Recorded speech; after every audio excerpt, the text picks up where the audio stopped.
लोग नाना पाटेकर की मिमिक्री से बड़ी खुश हो जाते थे, मुझे याद है।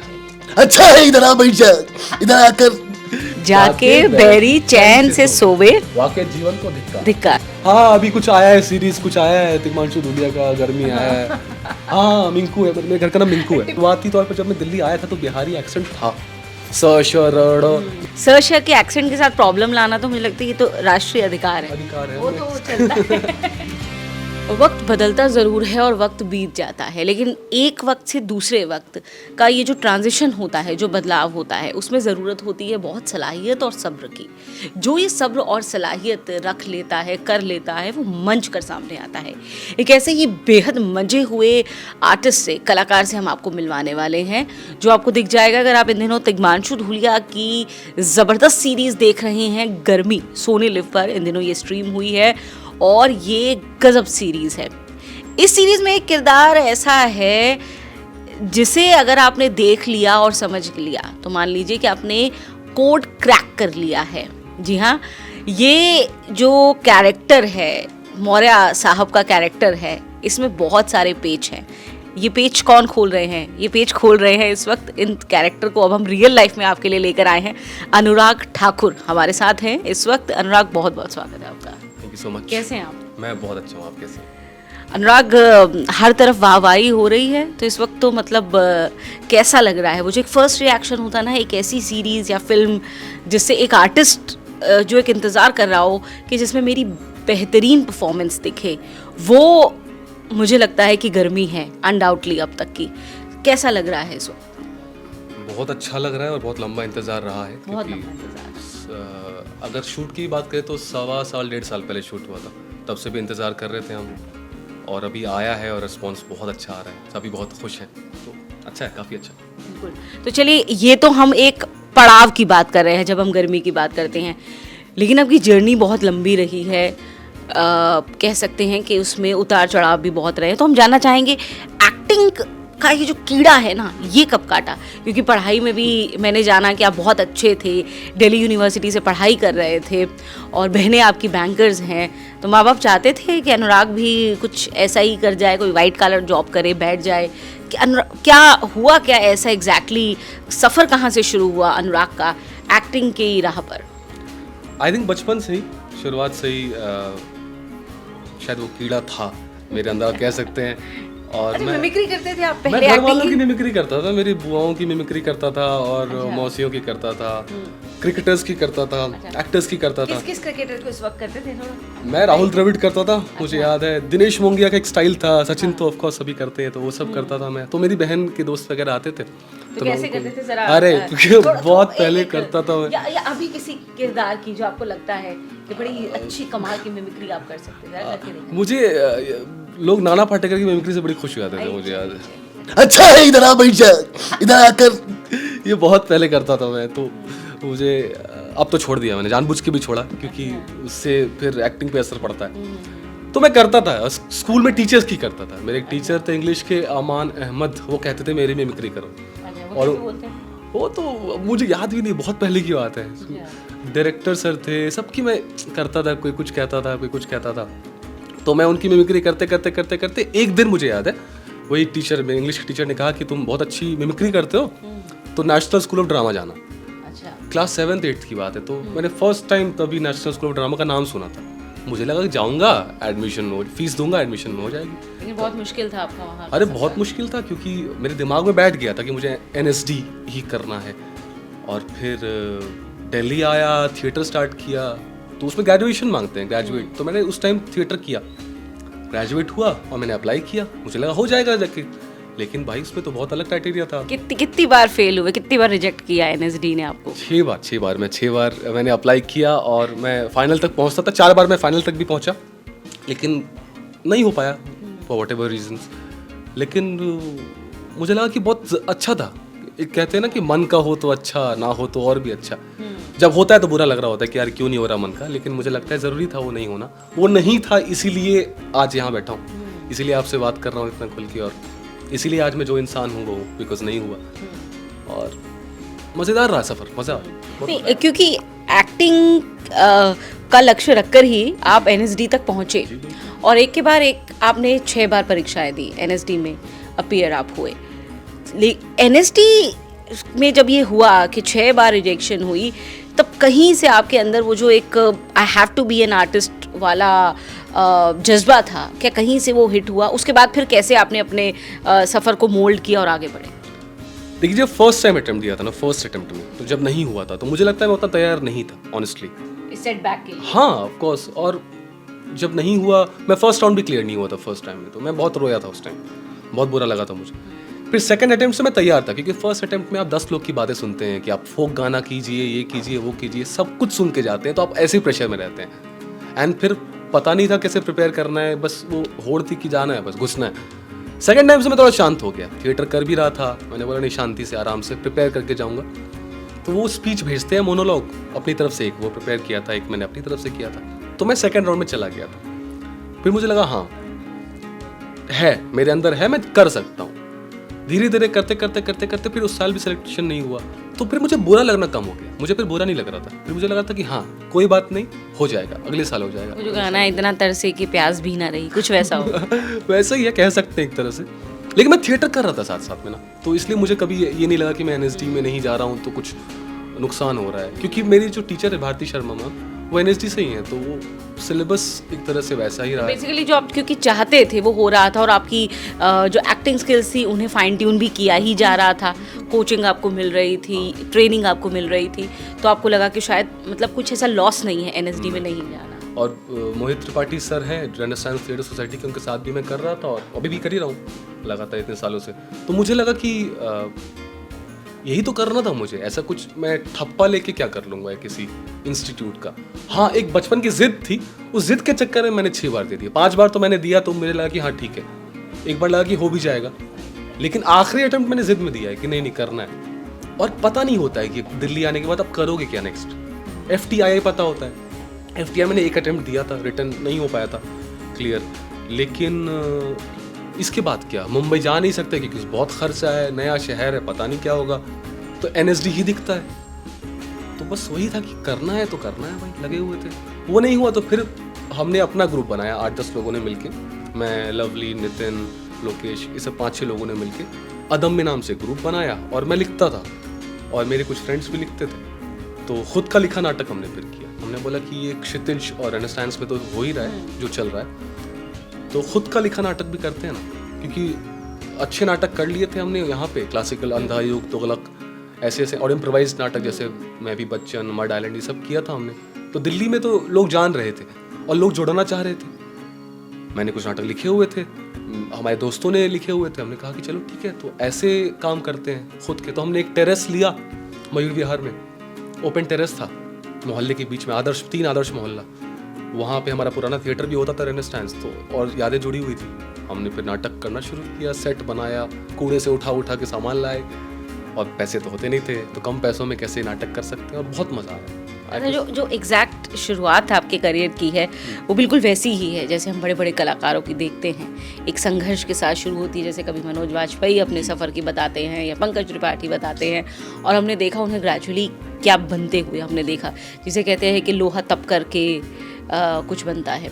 लेकिन अब जो एक बड़ा मोड़ जिसे कहते हैं कि जब आया और अनुराग को ये लगा कि नाउ द जर्नी बिगिंस, वो कहाँ था, वो कब हुआ? मतलब ये थिएटर से फिर फिल्मों वाला जो मोड़ है वो एक कैसे और कहाँ से आया?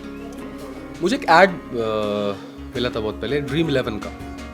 तो मुझे मेरे फ्रेंड ने ऑडिशन भेजा था, ऑडिशन होता है, ऑडिशन के थ्रू मैं सेलेक्ट हो गया, और मैं वहाँ गया सेट पे, और डायरेक्टर ने बोला बाएं देखो, हंस दो। मैंने बोला ठीक है, मैं लेफ्ट मुड़ के हंस दिया। फिर बोला राइट देख के कूद जाओ, मैं कूद गया। तो बोला ठीक है, हो गया। मैंने बोला हो गया? बोला हाँ हो गया भाई, बहुत अच्छा किया आपने। मैंने बोला ये किया क्या मैंने, इससे ज़्यादा तो मैं कर रहा हूँ इतने साल से, और इस काम के पैसे भी मिलेंगे मुझे, लेफ्ट मुड़ के हंसने, और बहुत पैसे मिल रहे थे, बहुत अच्छे खासे पैसे थे उस टाइम ऐड के। तो मुझे लगा यार इस काम के पैसे मिलते हैं, मतलब ये तो मैं रोज़ ही कर रहा हूँ, इससे ज़्यादा कर रहा हूँ। तो मुझे तभी पता नहीं था एक्चुअली। फिर मैंने ऑडिशंस देना शुरू किया। मैंने ऑडिशन बहुत लेट शुरू किया, 8 साल थिएटर कर लिया था मैंने, तब मैंने ऑडिशन देना शुरू किया।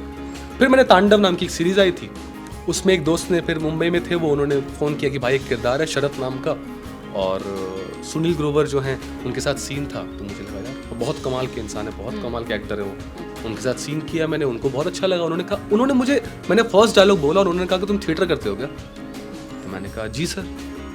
बोले तुमको देख के लगता है तुम थिएटर करते हो, गुड। तो मुझे लगा कि हाँ, इतने साल की जो जर्नी रही है वो पहचान में आ रही है, वो दिख रही है। और मुझे लगा कि हाँ, कि मैं सिंपल ही कर रहा था अपने हिसाब से, मैंने कुछ वाव नहीं किया था, लेकिन मुझे लगा कि चलो ठीक है ये जो मतलब, लेकिन वो चीज़ जो है आपकी शख्सियत में रच बस गई थी कि ये दिख रहा था कि ये एक फाइन ट्यून्ड आदमी है, इसे वो क्या कहते हैं ना, जैसे एक शेप दी जाती है कच्चे बर्तन को, तो ये था कि हाँ ये आदमी शेप्ड अप है उस लिहाज तो वहाँ पे कॉन्फिडेंस वहाँ से आया। और फिर मैंने ऑडिशंस देने शुरू किए और फिर ऐसे ही एक ऑडिशन ये आया। एक सीरीज आई है फिजिक्स वाला, उसका भी मैंने ऑडिशन दिया था और उसमें सेलेक्ट हो गया था। उसमें तुषार नाम का कैरेक्टर था, बिल्कुल विपरीत था इससे, कॉमेडी लाइट मस्त। तो घर वालों को लगा ये तो तुम ही हो। मैं ऐसे ही हूँ, घर में हंसी मजाक करता रहता हूँ, तो उनको लगा ये तो तुम ही हो यार, इसमें क्या है, तुम कर रहे, एक्टिंग तो कर ही नहीं रहे हो। मैंने बोला चलो ठीक है, कम से कम ये तो लग रहा है एक्टिंग नहीं कर रहा हूँ, वही अचीव करना होता है हमें कि एक्टिंग ना लगे। फिर ये आया तो मेरा एक दोस्त है भीमेश्वर आर्या, जो दिल्ली में था, और वो ज्वाइन करने आया था क्षितिज थिएटर ग्रुप। तभी मैं टीचर था, मैं आखिरी में सिखाता भी था, 4-5 साल मैंने सिखाया भी एक क्षितिज में। तो वो मुंबई शिफ्ट हुआ, मुकेश छाबड़ा कास्टिंग कंपनी जो सबसे अच्छी कास्टिंग कंपनी अभी है, one of the best casting company, वहाँ उसने ज्वाइन किया। उसने कॉल किया कि भाई किरदार है गोविंद मौर्य, आप ऑडिशन दोगे? तो एक तो ऑडिशंस कम आते हैं दिल्ली वालों के पास, बहुत कम आते हैं मुंबई से ऑडिशन। क्या इसकी क्या वजह है, आपको क्या लगता है? जनरली जबकि ये समझा जाता है कि दिल्ली थिएटर का गढ़ है, और थिएटर का गढ़ है यानी कि आपको मंझे हुए सीखे हुए एक्टर्स मिलेंगे जिनके अंदर एक नफासत होगी, प्रोनाउंसिएशन जिनका बड़ा क्लियर होगा, सिखाया हुआ होगा। फिर भी उसके बाद क्या वजह है? आई गेस एक तो ये है कि वहाँ पे प्रिजम्पशन काम करती है, आपको लगता है? आई थिंक वो रीज़न तो है ही, लेकिन कैमरा थोड़ा सा टेक्निकल मीडियम भी है, जो कहीं ना कहीं थिएटर में हमें एक फ्लो में करने की आदत है। सब कुछ एक फ्लो में कर गए और सब कुछ हो गया, कुछ हमें कंटिन्यूटी याद नहीं रखनी है। कैमरे के लिए हमें कंटिन्यूटी याद रखनी है, चीज़ें हैं, कहीं कहीं बहुत लाइट बहुत लो करना होता है, तो ये कई बार हम लैक करते हैं। शायद वो ट्रस्ट अभी वहाँ के लोगों को नहीं है कि थिएटर वाले उतना सटल भी कर सकते हैं, क्योंकि मुझे लगता है कि एक ही एक्टिंग है। आप अगर सेंस कर पा रहे हैं कैमरे में किधर कैमरा है और स्टेज पर सामने ऑडियंस है, प्रोजेक्शन का ही फर्क होता है। तो मुझे लगा कि वो शायद ट्रस्ट अभी नहीं है उतना, लेकिन दिल्ली से एक्टर्स तो हैं ही। आप देखिए कितने सारे एक्टर्स हैं, बड़े बड़े एक्टर्स हैं। तो अब आई गेस सीन चेंज हो रहा है और लोग ट्रस्ट कर रहे हैं। जैसे मैं भी तो दिल्ली से ही गया, हमारे सीरीज में व्योम है वो भी दिल्ली से ही गया। तो उसने भाई भीम का फिर कॉल आया कि भाई गोविंद मौर्य किरदार है, और मैं उम्मीद कर रहा था ऐसे कुछ 1 दिन 2 दिन का काम होगा, उससे ज़्यादा होगा नहीं, क्योंकि ऐसे ही कैरेक्टर्स आते हैं। और मुझे लगा था कि मैं मुंबई शिफ्ट हो जाऊंगा तब जाके आएंगे ऑडिशन, ऐसा कुछ नहीं। तो उसने बोला कि भाई प्राइमरी कैरेक्टर है, और मुझे कभी ये प्राइमरी सेकेंडरी कॉन्सेप्ट ऑनेस्टली समझ नहीं आया थिएटर में, क्योंकि मुझे लगता है कि कोई इंसान अगर खड़ा है स्टेज पर कोने में भी, वो भी उतना इंपॉर्टेंट है जितना तुगलक इंपॉर्टेंट है, जितना ही सैनिक इंपॉर्टेंट है, मुझे ऐसा लगता है। तो उसने बोला ये है, और मैंने बोला ठीक है भाई 3 दिन दो मुझे, मैं अच्छे से प्रिपेयर करके भेजूंगा, बिकॉज मुकेश छाबड़ा से आया, मैं ज़रूर अच्छे से बनाना चाहता हूँ। उसने कहा भाई कल सुबह भेजना है यार, प्लीज़ जल्दी भेज दो। मैंने कहा भाई 1 दिन में कैसे होगा? 5 पेज की स्क्रिप्ट थी। एक शुरू में एक वीसी वाला सीन है, आप देखेंगे अगर सीरीज में, वो पूरा सीन हाँ, था। और वही आपका जो है सीन है उसकी चर्चा बहुत है। दरअसल उसे आपके मुझे लगता है कि हाँ एग्जैक्टली बहुत छाप छोड़ी है उसने लोगों पर। तो वही था सीन। मैंने बोला यार टाइम दो, लेकिन टाइम ऑफकोर्स नहीं होता, उनकी भी मजबूरियाँ हैं। तो मैंने फिर रात भर, एक मेरा फ्रेंड है निशांत, उसके घर पे रुके हम, उसके घर पे रीडिंग की, उसके साथ डायलॉग किया। सेंस क्योंकि थिएटर कर रहे हैं, और उस समय एक प्ले चल रहा था मड आइलैंड, उसमें किरदार में कर रहा था जो एक गैंग का लीडर ही है। अच्छा। और इसमें भी गैंग का लीडर ही था, तो मुझे लगा कि soul of the character was almost there. So I thought कि एटीट्यूड यहाँ से ले लेता हूँ, बिकॉज अभी मैं पूरा बैकग्राउंड बनाऊंगा, सोचूंगा, उतना समय है नहीं। तो मैंने वहीं से एक एटीट्यूड पकड़ा और लाइंस हो गई थी रात भर में। सुबह उठा, मैंने 2 टेक में फर्स्ट टेक किया, मैंने बोला अच्छा लग रहा है, भेज देते हैं। उसने बोला एक और कर लेते हैं फ्लो के लिए, एक और किया, मैंने भीम को भेज दिया, and luckily I got selected, और फिर यहाँ आज आपके सामने बैठा हूँ। बहुत बहुत बढ़िया, और अब बहुत कमाल की तारीफ हो रही है आपके किरदार की। बहुत कम ऐसे किरदार होते हैं, वही आप, हालांकि हर एक किरदार उतना ही ज़रूरी होता है, लेकिन फिर भी बहुत कम ऐसे किरदार होते हैं जो कथित तौर पे लीड नहीं होते हैं, लेकिन लीड को लीड कर लेते हैं। इस वक्त कुछ वैसी ही चर्चाएं हो रही हैं। लुक्स एकदम आपने बदल लिया, किस चीज़ के लिए तैयारी चल रही है? लुक वैसे तो चेंज होता ही रहता है हमारे फील्ड में, आपकी तो हमारे है ही नहीं, जब जैसी रिक्वायरमेंट हो उस हिसाब से। थिएटर में भी मैं बहुत चेंज करता था, लंबे बाल छोटे बाल, अभी एक फिल्म आ रही है तिग्मांशु सर की ही, अच्छा घमासान नाम से फिल्म है। अभी शायद टेंटेटिव टाइटल है, शायद चेंज हो जाए, अभी घमासान है। तो उसी के लिए बाल मुड़वाने थे एक्चुअली। सर ने कहा मुड़वा लोगे? मैंने बोला हाँ सर, इसमें तो कोई ऐसी बात नहीं है। तो उसी के लिए फिर ये किरदार किया था। तो तिग्मांशु धूलिया, हालांकि उनका एक अलग ही मुझे लगता है, अब एक लोग ये भी कहते हैं कि टाइप बन गया है। फिल्म देखकर आप समझ जाते हैं ये तिग्मांशु धूलिया की फिल्म है। तिग्मांशु धूलिया की गर्मी की भी बड़ी तारीफ हो रही है। तो आपसे जब पहला इंटरेक्शन हुआ गर्मी को लेकर के तिग्मांशु धूलिया का, वो कैसा था? इम्पैक्ट क्या था वो कि एक उस स्तर के डायरेक्टर जो अच्छी बेहतरीन फिल्में देख चुके हैं, जिनकी फिल्मों का जो एक टाइप है उसकी अपनी ही एक जगह है बॉलीवुड में, तो वो इंटरेक्शन क्या था और कैसे, मतलब क्योंकि अब तो लगातार दूसरी फिल्म अपने साथ वो आपको करवाने जा रहे हैं, तो वो एक जो इम्पैक्ट मोमेंट था वो क्या था? मैं सबसे पहले सर से मिला था ट्रायल शूट पे। तो बेसिकली गर्मी शूट स्टार्ट होने से पहले ट्रायल शूट हुआ था 1-2 दिन का, तो मैं वहीं पे मिला था उनसे और उन्होंने ऑडिशन देख रखा था। और जब मैंने ऑडिशन दिया था तो मेरी दाढ़ी बहुत बड़ी थी, और अगर आप किरदार इसमें देखेंगे सीरीज में मैंने सिर्फ मूछे हैं, क्लीन शेव। तो मैं जब गया था ट्रायल शूट पे तो मेरी इतनी दाढ़ी थी जितनी अभी है, इससे थोड़ी कम ही होगी। तो उनसे सिर्फ इतना इंटरेक्शन फर्स्ट डे हुआ था कि उन्होंने कहा कि ये तुम गोविंद कर रहे हो और तुम बिंदु सिंह कर रहे हो, तो काम करो तुम दाढ़ी बढ़ाओ, तुम क्लीन हो जाओ और मूछ रख लो। उनके दिमाग में इमेज फिक्स होती है कैरेक्टर की, मतलब he is very clear about the texture also, कि तुम मलमल का कुर्ता पहनोगे, इसको प्रिंट्स दो, बाल इसके नीट करो, तुम थोड़े से मैसी करो। उनको बहुत क्लैरिटी है कि वो उनका किरदार दिखेगा कैसे। तो फर्स्ट इंप्रेशन तो वही था। उसके बाद उन्होंने पूछा कहाँ से किया है तुमने, तो मैंने बताया कि भारती शर्मा मैम के साथ किया। तो भारती शर्मा मैम उनकी सीनियर थी एनएसडी में, इरफान सर की बैचमेट थी एनएसडी में। तो और इरफान सर से 1 साल जूनियर थे तिग्मांशु सर, तो वो उनको जानते थे। फिर मैंने पहला शॉट दिया ट्रायल शूट का, तो उनको बहुत अच्छा लगा। उन्होंने कहा लेफ्ट देखो, और एक शॉट उन्होंने यूज़ भी किया है सीरीज़ में, यहाँ मैं अखबार जलाता हूँ, वो शॉट है, तो उनको बहुत अच्छा लगा। तो उन्होंने मुझसे पूछा कि ड्रामा स्कूल से पास आउट हो क्या, और जो मैं 6 बार नहीं हो पाया था। तो ये अक्सर सुनने को मिलता है, अगर थोड़ा ठीक करते हैं तो लोग पूछते हैं कि एनएसडी से पास आउट हो गया, क्योंकि एक है ब्रांड कि अच्छा कर रहा है तो शायद वही से हो। सर ने पूछा ये ड्रामा स्कूल से पास आउट हो, मैंने बोला नहीं सर, पास आउट तो नहीं हूँ, लेकिन मैंने काफ़ी कुछ ले लिया वहाँ से। हाँ, तो काफ़ी बार मैंने वहाँ दिया। तो फिर मैंने कहा कि भारती मैम का स्टूडेंट हूँ। बोला अच्छा कैसी हैं दीदी, कैसी हैं, फिर उनके बारे में पूछा। तो वहाँ से मेरा पहला इंटरेक्शन था। उसके बाद रीडिंग हुई और फिर सेट पे उन्होंने, और सर की सबसे ख़ास बात ये है ना कि कहने को ये मेरा पहला काम है गर्मी, बट मेरे लिए ये वर्कशॉप है। अब जो मैं करूँगा वो पहला काम होगा। तो मैंने सीखा बहुत है। और सर ने कोई शॉट हुआ तो बुला के ये कैमरे पे देखो, यहाँ देखो, अगर लेफ्ट देखोगे तो ज़्यादा अच्छा दिखेगा, ज़्यादा इम्पैक्टफुल दिखेगा।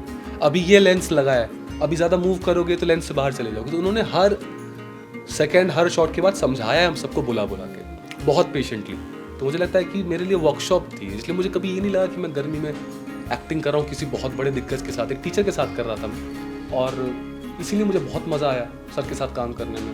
उन्होंने जो भी सिखाया मैं एग्जीक्यूट कर पाया, बिकॉज वो कॉन्फिडेंस था थिएटर करते करते कि यहाँ पे मार्क पे खड़ा होना है, लेफ्ट देख के बोलना है, तो वो सब। और मुझे लगता है वो आपको तिग्मांशु धूलिया जैसे डायरेक्टर के बाद आपको एक कॉन्फिडेंस भी आ जाता है, बहुत कॉन्फिडेंस आ जाता है। और जब वो तारीफ कर देते हैं तो फिर आपको लगता है कि हाँ सही ट्रैक पे हूँ। और वो जब लगातार आपको फिर दूसरी फिल्म के लिए ले लेते हैं तब लगता है ये ट्रैक गजबी है, ये अच्छा चल रहा है। फिर लगता है कि हाँ ठीक है, आप सही ट्रैक पे काम कर रहे हैं। एंड हम लोग ये कहते हैं कि वो डांटते बहुत हैं, ऑनेस्टली लोग को ये कहते हैं कि डांटते बहुत हैं, और ये पर मुझे कभी नहीं लगा। ऑनेस्टली मुझे फर्स्ट डे से भी कभी नहीं लगा कि सर डांट रहे हैं। मुझे लगा कि ठीक है, ये इलाहाबाद के हैं, इलाहाबाद के लोग ऐसे ही बात करते हैं, उनके लहजे में वैसा है, इसमें डांटने जैसा क्या है। और अगर वो कुछ बता रहे हैं कि भाई इधर देख के करो ना, तो ये हमारे लिए तो बता रहे हैं, सीरीज़ के लिए बता रहे हैं, इसमें गलत क्या है। और मुझे तो बहुत मज़ा आया, मुझे बहुत सीखने को मिला, और मैं हमेशा थैंकफुल रहूँगा, ज़िंदगी भर रहूँगा ग्रेटफुल हूँ। जो किरदार है आपका अनुराग इसमें गर्मी में, वो लोगों को ये समझ नहीं आता कि हो क्या कह रहा है, और सब कुछ आपका किरदार कर रहा है। एक साथ ज़बरदस्त तिकड़म भिड़ा रहे हैं आप, कई मोर्चों पर एक साथ, दिमाग में इतनी सारी चीज़ें लेकर के, मतलब ये कैसे चले आप, क्योंकि उसको पोर्ट्रे करना कि कर अंदर से सब कुछ आप रहे हो, दिखाना नहीं है कि कर रहे हो, तो ये बड़ा मुश्किल होता है। तो बहुत ही इंटरेस्टिंग किरदार है उस लिहाज से, और बड़ी सारी मुझे लगता है बहुत सारी शख्सियतों का एक कॉकटेल है उस कैरेक्टर के अंदर। तो लेकिन वो जब आपके पेरेंट्स ने देखा तो क्या रिएक्शन था उनका? पेरेंट्स ने जब देखा तो एक तो मेरे ख्याल से राइटिंग बहुत अच्छी है, लिखा इतना अच्छा गया है कि आपका आधा काम डायलॉग ही कर देता है, तो आपको वैसी मेहनत करने की जरूरत नहीं, जो लिखा है आप बस बोल भी देंगे फील से तो हो जाता है काम। तो तिग्मांशु सर ने मुझे लगता है बहुत अच्छा लिखा है। एंड एक दो ऐसे डायलॉग्स हैं जो मेरे बहुत फेवरेट डायलॉग्स हैं, वो सर ने तभी के तभी लिखा है, ऑन द स्पॉट। जैसे सबसे आखिरी डायलॉग है मेरा कि जाके बैरी चैन से सोवे वाके जीवन को धिक्कार, ऐसी कहावत है, ये मुहावरा है, ये सर ने तभी के तभी लिखा ऑन द स्पॉट है। मैं हैरान हो गया, मैंने बोला भाई जाके बैरी चैन से मतलब सोवे जिसका बैरी जिसका ताको जीवन को धिक्कार, जाके बैरी चैन से सोवे एक करके जाके बैरी चैन से सोवे वाके जीवन को धिक्कार। धिक्कार मतलब जिसका दुश्मन पीसफुली सो रहा है, चैन से सो रहा है, उसके जीवन को धिक्कार है, मतलब नींद हराम कर दो अगर दुश्मनी की है तो। दुश्मनी की है वो सर ने तभी के तभी लिखा। मैंने प्रतीक बहुत ध्यान से सुन रहा है, जो है हमारा साथी। प्रतीक तो प्यारा आदमी है यार। तो फिर सर ने तभी के तभी लिखा, सर ने बोला बोल लोगे, सर को ट्रस्ट तो था ही कि थिएटर किया था बोल लोगे, और लंबा डायलॉग था वो एक्चुअली। मैंने एक बार में रिपीट कर दिया, सर ने बोला हाँ जाओ बोलो, बोल देना। तो मैंने सर को शॉर्ट के बाद बोला कि सर आप ना अपना लेजेंड आदमी है सर, क्योंकि आपने अभी के अभी लिखा, इतना कमाल लिखा, और मेरा one of the favourite dialogues है सीरीज का अभी। तो मेरे ख्याल से ये प्लस पॉइंट रहेगी, लिखा बहुत अच्छा गया था। और लाइफ में भी हम बहुत बार 50 चीज़ें सोच रहे होते हैं, वही पोर्ट्रे करना था। पेरेंट्स ने जब देखा, पापा ने शायद नहीं देखा है, पापा वो हैं जो दूर से देख के खुश रहते हैं कि लोग देख रहे हैं क्या, लोग देख रहे हैं तो पापा इसी में खुश है। हाँ देख रहे हो क्या, वो ऐसे प्रिटेंड करेंगे जैसे वो नहीं देख रहे हैं, उनको फर्क नहीं पड़ रहा है, और अंदर एकदम छाती ऐसे चौड़ी हो रही है उनकी।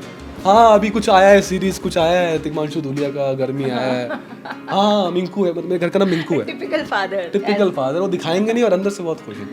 मम्मी ने 2 एपिसोड देखे, बोले हो गया, मैं 2 से ज़्यादा नहीं देख सकती, मेरा बेटा ये क्या बोल रहा है, तुम तो गाली दे रहा है रे। मैंने बोला मैं थोड़ी दे रहा हूँ, हाँ हाँ पता है तुम नहीं दे रहा है, लेकिन फिर भी लगता तो है ना। तो उनको बहुत बुरा लग रहा था यार, गाली क्यों दे रहे हैं लोग, और हमारे घर में ऐसा माहौल कभी रहा नहीं है, गाली गलोच चिल्लम चिल्ली वाला कभी नहीं रहा। तो इसलिए वो 2 एपिसोड देखा, उन्होंने बोला बस हो गया अब नहीं। लेकिन बाकी दोस्तों ने देखा, वो तो तारीफ करी थी। जाहिर तौर पर किरदार ही आपका ऐसा है। अब आगे क्योंकि अब तिग्मांशु धूलिया की ही अगली फिल्म है, तो उसमें भी जाहिर तौर पर वो जो फ्लेवर है एक टिपिकल तिग्मांशु धूलिया स्टाइल वही दिखने वाला है। उसके अलावा क्या हर तरह के एक्सपेरिमेंट के लिए तैयार है अनुराग? मैं बिल्कुल मैं इनफैक्ट चाहता हूँ कि मैं जितना ज़्यादा एक्सपेरिमेंट कर सकूँ उतना करूँ। थिएटर में पॉसिबिलिटी होती है एज प्ले करने की भी, आप 60 साल 70 साल 80 साल के प्ले कर सकते हो। आप कैमरे पे इतना उचता, अभी शुरुआत में उतना ट्रस्ट नहीं होता है सामने वाले को, उतना स्कोप नहीं मिलता है, बट फिर भी मैं कोशिश कर रहा हूँ कि जितना ज़्यादा वर्सेटैलिटी दिखा सकूँ उतना मैं कोशिश कर। जैसे फिजिक्स वाला में बिल्कुल लाइट कॉमेडी कैरेक्टर था, इस वाले में जबकि इलाहाबाद का ही था वो किरदार। सेकंड मैंने गोविंद मौर्य किया, वो बिल्कुल डेड सीरियस इंटेंस कैरेक्टर है। थर्ड अभी घमासान में जो कैरेक्टर कर रहा हूँ काफ़ी ग्रेइश है, अब देखेंगे, और उसमें भी लेंथ वाइज छोटा है बट बहुत इम्पैक्टफुल है। तो इसलिए सर ने भी समझाया कि अच्छा एक ग्राफ अच्छा है उसका। मैंने बोला हाँ सर, मैं आपने कह दिया तो बस अब क्वेश्चन ही नहीं करना। अभी एक और काम में बात चल रही है, वो भी बिल्कुल अलग है, उसमें भी अलग ज़बान बोलनी है, एक्सेंट चेंज करना है। मुझे एक्सेंट करने में बड़ा मज़ा आता है, क्योंकि मैं बिहार से हूँ, तो लोगों को लगता है बिहार और यूपी एक्सेंट सेम है, ऐसा नहीं है। बिहार की भाषा बहुत अलग है, कोस पे बोली बदलती है, बहुत ज़्यादा चेंज होती है, और यूपी की बहुत अलग है। बहुत लोगों को लगता था मैं यूपी का हूँ क्योंकि हिंदी साफ है, क्योंकि एक्सेंट पकड़ लिया है गोविंद मौर्य में और उसमें, लेकिन उसके लिए अलग प्रैक्टिस। अच्छा, लेकिन ये जो आप बता रहे हैं ना, बोलियों में उस वेरिएशन को कैच करने का जो तरीका, वो वहाँ मुझे लगता है थिएटर बहुत काम आता है, बहुत काम आता है। आपकी ऑब्जर्वेशन बहुत काम आती है, और इतने सालों की मेहनत, और आप कितना ज़्यादा सुनते हो। लोगों को लगता है बोलना इंपॉर्टेंट है, जबकि सुनना इंपॉर्टेंट है, आप कितना ध्यान से सुन रहे हैं। अब क्योंकि बिहार से मैं हूँ, तो जाहिर सी बात है शुरुआती तौर पर जब मैं दिल्ली आया था तो बिहारी एक्सेंट था, स श र इसमें दिक्कत होती है। अरे स श के एक्सेंट के साथ प्रॉब्लम लाना तो मुझे लगता है ये तो राष्ट्रीय अधिकार है, वो तो चलता है। वो तो हर लिहाज से मुझे लगता है एक्सेप्टेड है। हाँ बट क्योंकि थिएटर आप कर रहे हैं, आप अंधायुग जैसे नाटक कर रहे हैं, तुगलक जैसे नाटक कर रहे हैं, तो आप अगर ज़बान ख़राब होगी तो फिर ऑडियंस पकड़ लेगी कि ये तो गड़बड़ है। तो फिर उस पे काम किया, कर ही रहे हैं, अभी भी कर रहा हूँ। और अलग अलग राजस्थान, कश्मीर की इतना डाइवर्स कंट्री है आपका, इतने सारे भाषाएं बोलते हैं, और अगर आप सब कर पाए तो कितना मज़ा आएगा। तो मैं वही कोशिश में हूँ कि अलग अलग कैरेक्टर्स चुनूँ और सामने वाले वैसे किरदार लेके मेरे पास आए, मैं कर पाऊँ, मज़ा अलग। बिल्कुल, हम चाहते हैं, हम बहुत सारे बहुत अलहदा और अच्छे बेहतरीन किरदारों में देखना चाहते हैं अनुराग आपको आपने जो काम किया अब तक उसके लिए शुभकामनाएं, और भविष्य के लिए आपको बहुत सारी शुभकामनाएं। और बहुत बहुत अच्छा लगा अनुराग आपसे बात करके। It's wonderful talking to you. Thank you so very much. Thank you so much.